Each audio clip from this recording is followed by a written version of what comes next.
Lieutenant general صاحب جو تھے وہ بڑے ہی ہمارے معزز پیرنٹس میں سے تھے. ان کے بچے جو ہیں زینب اور احمد وہ دونوں ہمارے اسٹوڈنٹس تھے اور آف کورس ان کا جو ہے ہمیں دعا کرنی تھی. یہ بہت ایک دل ہلانے والا واقعہ ہے. جانے والے شہداء کی زندگی تو ایٹرنل لائف ہے، لیکن جو پیچھے رہ جاتے ہیں وہ ان کے لیے بہت شدید غم ہوتا ہے. جو corps commander Quetta lieutenant general Sarfraz شہید ہوئے، ان کے دو بچے احمد سرفراز اور بیٹی زینب سرفراز، یہ دونوں نے اساس تعلیم حاصل کی ہے اور یہ دونوں بڑے ہی ہونہار اور بڑے ہی کیا کہتے ہیں کہ اوبیڈینٹ قسم کے اسٹوڈنٹ تھے. جب ان کے بچے یہاں زیر تعلیم تھے تو ہماری بہت دفعہ ایز اے پیرنٹ جنرل صاحب سے بھی ملاقات ہوئی. تو he was a very kind person اور بڑا کنسرن تھے ایجوکیشن کے بارے میں. شہید کی جو موت ہے وہ قوم کی حیات ہے اور لہو جو ہے شہید کا وہ قوم کی زکوٰۃ ہے. تو بیسیکلی شہداء جو ہیں انہوں نے ہمارے لیے اپنے آج کو قربان کی ہے اور ہماری آنے والی زندگی بہتر ہو جائے. تو سرٹنلی ہم ایک بہت بڑا ٹرائبیوٹ پیش کرتے ہیں ان کے لیے دعا کرتے ہیں کہ ان کی آنے والی زندگی بہت اچھی ہو اور ان کی یہاں جو فیملیز ہیں ان کے بھی درد میں بالکل ہم ساتھ ہیں اور ان کو انکریج کرتے ہیں. اور اللہ تعالیٰ ان کی یادیں جو ہیں وہ کم کریں اور زیادہ سے زیادہ ہم ان کے لیے پڑھیں اصال ثواب کے لیے، اور اللہ تعالیٰ ان کے آخرت اچھی کرے کیونکہ وہ ہمارا فخر ہیں. شہیدوں کے لیے میں یہی کہوں گا. آج آپ کے اسکول میں دعا کا اہتمام کیا گیا، تو کچھ کہنا چاہیں گے؟ جی لیفٹیننٹ جنرل صاحب جو تھے وہ بڑے ہی ہمارے معزز پیرنٹس میں سے تھے. ان کے بچے جو ہیں زینب اور احمد وہ دونوں ہمارے اسٹوڈنٹس تھے اور آف کورس ان کا جو ہے ہمیں دعا کرنی تھی. یہ بہت ایک دل ہلانے والا واقعہ ہے. جانے والے شہداء کی زندگی تو ایٹرنل لائف ہے، لیکن جو پیچھے رہ جاتے ہیں وہ ان کے لیے بہت شدید غم ہوتا ہے. It takes time to get over it. تو ہماری تو ان کے ساتھ ایسوسیشن بھی تھی، تو ہماری دعا ہے ان کے لیے بھی اور ان کے سارے سوری سیڑھی چڑھ کے آئی ہوں. کوئی بات نہیں. وہ for all his companions, for all the شہداز جو ویسے بھی ہمارے سولجرز ہیں، اب بھی جو شہادت ہوئی ہے. اسکول والوں کو کچھ کہنا چاہیں کہ ہمارے ہاں ایسے ایونٹس ہونے چاہیے تاکہ بچوں کو اپنی شہداء کی قربانیوں کا اور پتہ چلے کہ یہ وطن کس طرح گلزار ہوا ہے، کن کی مٹی سے بنا ہے. بالکل ہونا چاہیے. میں آپ کو بتاؤں ہمارے یہاں 15 سے اسکول کھل رہا ہے نا، تو ہم اسمبلی میں بھی یہ کریں گے. اسمبلی میں بھی ہم بچوں کو بتا کے اور یہ شہداء کی جو قربانیاں ہیں جہاں ہم آج پہنچے ہوئے ہیں اور جس سے ہم سکون سے رات کو سوتے ہیں اور سیکیورٹی میں اور سیفٹی میں ہیں، تو it is because of these people, the personal, the the air force, all three forces.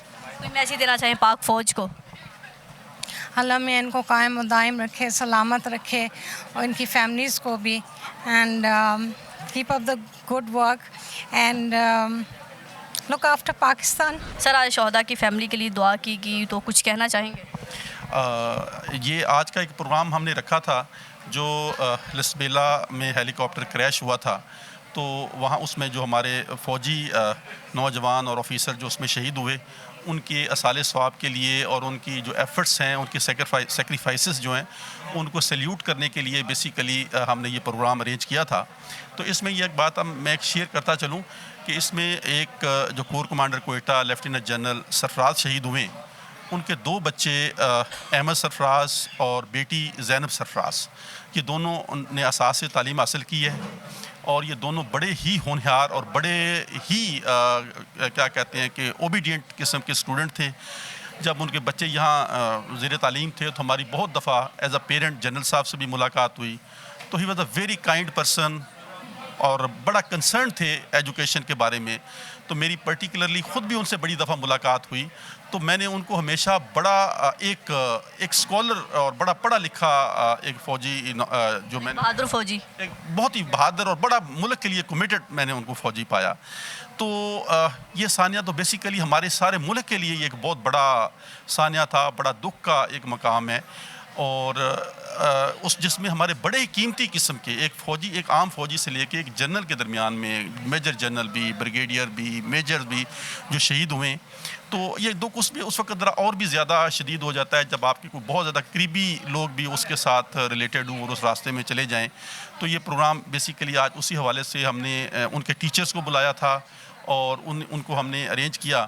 تو اس میں ایک جو بڑے رینونڈ قسم کے اسکالر ہیں ڈاکٹر عبید الرحمان، جو بڑے پاکستان کے لیڈنگ اسکالر ہیں عربک کے اور اسلامک اسٹڈیز کے، انہوں نے اس پہ بڑا ایک بھرپور لیکچر دیا. انہوں نے فلسفہ شہادت پہ اور جہاد پہ ایک بڑا بھرپور لیکچر دیا اور انہوں نے ایک بڑی ہی بھرپور دعا کرائی جو ہمارے دلیر فوجی نوجوان اس میں شہید ہوئے ان کے لیے اور ان کی فیملیز کے لیے کہ اللہ تعالیٰ ان کی فیملیز کو اس غم کو برداشت کرنے کی ہمت اور حوصلہ دے اور اللہ تعالیٰ ان کے لیے اور بڑے سارے اور ان کے بچوں کے لیے اللہ تعالیٰ اور بڑے سارے راستے جو ہے وہ کھولے تاکہ اور ہمارا بھی یہ فرض ہے پورے پاکستان. ساس میں پہلی دفعہ ایسی شہداء کے لیے دعا کرائے گی، یہ پہلے بھی کوئی ایسے فنکشن ہوتے رہے؟ ہم جب بھی کوئی قومی ثانیہ ہوتا ہے اور بھی کوئی قومی ایونٹ ہوتا ہے تو اساس جو ہے چونکہ ایک ایجوکیشنل انسٹیٹیوشن ہے اور ہم نے اپنے بچوں کو اپنے ٹیچرز کو یہ لیسن دینا ہوتا ہے کہ انہوں نے یہ جو غم اور خوشی کی جو چیزیں ہوتی ہیں ان کو انہوں نے محسوس کرنا ہے، ان کو محسوس کرنا ہم سکھاتے ہیں. جس طرح یہ 14 اگست کا پروگرام آ رہا ہے تو اس میں ہم بھرپور ہمارے بچے جو ہیں اس میں انشاءاللہ ان 14 اگست کو وہ سیلیبریٹ کریں گے اور جو باقی جتنے بھی 23 مارچ کا ایونٹ آتا ہے اس کو ہم بھرپور طریقے سے وہ کراتے ہیں. باقی جب بھی اس طرح کا کوئی ایونٹ ہوتا ہے خوشی کا غمی کا تو ہم یہاں ضرور اس کو ارینج کرتے ہیں اور یہ ہمیں ارینج کرنا چاہیے. ہوتے ہیں بہت اچھی بات ہے، لیکن بہت سارے اسکولوں میں اب 23 مارچ کو 6 سپٹمبر کو 14 کو چھٹی ہونے لگی، بچوں کو پتہ ہی نہیں رہا کہ محب الوطنی کیا ہوتی ہے اور آج کے دن ہوا کیا تھا. چھٹی کر کے گھر میں بٹھا دیا جاتا ہے بچوں کو. ہاں یہ بات ٹھیک ہے کہ اس دن ایک نیشنل ہالیڈے ہوتی ہے تو لیکن ہم نے یہ کرتے ہیں کہ جب 1 ڈے بیفور جب 1 ڈے آفٹر ہم اس دن کے حوالے سے یہ ضرور پروگرام ہم لوگ ارینج کرتے ہیں. اور میرا یہ باقی جو ہمارے تعلیمی ادارے ہیں ان کو بھی یہی میری یہ ریکمنڈیشن ہے کہ وہ بھی اس طرح کے پروگرام ارینج کریں اور اس میں کوشش کریں کہ جو ہمارے کچھ نیشنل ہیروز ہیں جو اس وقت جو جو اس دنیا سے جا چکے ان کا ذکر کیا جائے اور جو پریزنٹ ہیروز ہیں ان کو بلوایا جائے اور ان کو ہم نے بچوں سے روشناس کروایا جائے اور بچوں کو جو ہمارے جن قربانیوں سے یہ پاکستان ہم نے حاصل کیا ہے ہمارے بچوں کو ان قربانیوں کے بارے میں، ان تکالیف کے بارے میں، مشکلات کے بارے میں ان کو بتایا جائے کہ یہ پاکستان کو پلیٹ میں رکھ کے ہمیں کسی نے نہیں دیا تھا. یہ بڑی ہی محنتوں کے بعد اور بڑی ہی قربانیوں کے بعد ہمارے ماؤں نے، ہماری بہنوں نے، بیٹیوں نے، بزرگوں نے اور ہماری جو آرم فورسز نے اس ملک کو آج دن تک لانے کے لیے بڑی قربانیاں دی ہیں. اور یہ بیسیکلی یہ جو نالج ہے، یہ فلسفہ ہے، یہ ہمیں اپنی آنے والی نسلوں کو منتقل کرنا ہے اور اس میں تعلیمی اداروں کا بڑا ہی کلیدی رول ہے. سر آج ایک فنکشن کرایا گیا، فنکشن کیا دعائیہ تقریب کرائے گی، تو کچھ کہنا چاہیں گے ہمارے شہداء کے بارے میں کہ یہ پاکستان ہمیں پلیٹ میں رکھ کے نہیں ملا، شہداء نے ہمیں بہت مشکل سے پاکستان دیا ہے؟ جی بے شک، اور میں اس میں بڑا مشہور اشعار ہیں جو ہم سب پاکستانیوں نے سنے ہوئے ہیں کہ شہید کی جو موت ہے وہ قوم کی حیات ہے اور لہو جو ہے شہید کا وہ قوم کی زکوٰۃ ہے. تو بیسیکلی شہداء جو ہیں انہوں نے ہمارے لیے اپنے آج کو قربان کی ہے اور ہماری آنے والی زندگی بہتر ہو جائے. تو سرٹنلی ہم ایک بہت بڑا ٹرائبیوٹ پیش کرتے ہیں ان کو، ان کے لیے دعا کرتے ہیں کہ ان کی آنے والی زندگی بہت اچھی ہو اور ان کی یہاں جو فیملیز ہیں ان کے بھی درد میں بالکل ہم ساتھ ہیں اور ان کو انکریج کرتے ہیں اور اللہ تعالیٰ ان کی یادیں جو ہیں وہ کم کریں اور زیادہ سے زیادہ ہم ان کے لیے پڑھیں اصال ثواب کے لیے اور اللہ تعالیٰ ان کے آخرت اچھی کرے کیونکہ وہ ہمارا فخر ہیں. شہیدوں کے لیے میں یہی کہوں گا. اچھا، آپ کو کیا لگتا ہے جب ہمارے یہاں کوئی ایسا سانحہ ہوتا ہے، کوئی حادثہ ہوتا ہے تو قوم کچھ دن اس واقعے کو یاد رکھتی ہے کہ بہت برا ہو گیا فیملیز کے ساتھ، اللہ پاکستان کے لیے بہت کچھ کیا، کچھ عرصے کے بعد ہم شاید وہ بھول جاتے ہیں؟ دیکھیں یہ تو ایک نیچرل پروسیس ہے نا، نیچرل فینومینن ہے. ہمارے اگر والد صاحب، کسی کے والد، کسی کے بہن بھائی بھی ڈیتھ ہو جائے نا، اس کا مطلب یہ نہیں ہوتا کہ خدا نخواستہ وہ کوئی خوشی میں تبدیل ہو گئے. وہ تو ایک نیچرل پروسیس ہے کیونکہ آپ نے یہ دیکھا ہوگا کہ اگر کسی کے خدا نخواستہ بھی والد صاحب کی ڈیتھ ہوئی وہ ابھی روئے گا. 3 سال بعد آپ ایک دم اس کو چیخ کے روتے ہوئے نہیں دیکھیں گے، لیکن آپ ذکر کریں گے تو تعصف اس کے چہرے سے ضرور نظر آئے گا، دکھ ضرور نظر آئے گا. تو ہمارے شہداء کو ہم بھولتے نہیں ہیں، either they are before the partition 1947 اور آفٹر دیٹ. لیکن یہ ہوتا ہے کہ ہمارے ضمیر میں، ہمارے کہیں نہ کہیں ضمیر اس کو یاد کرتا رہتا ہے، ہماری سوچ میں کہیں وہ دفن ضرور ہو جاتا ہے لیکن ختم نہیں ہو سکتا، وہ دکھ ہمیشہ رہتا ہے. کچھ کہنا چاہیں پاک فوج کے لیے؟ پاک فوج زندہ باد.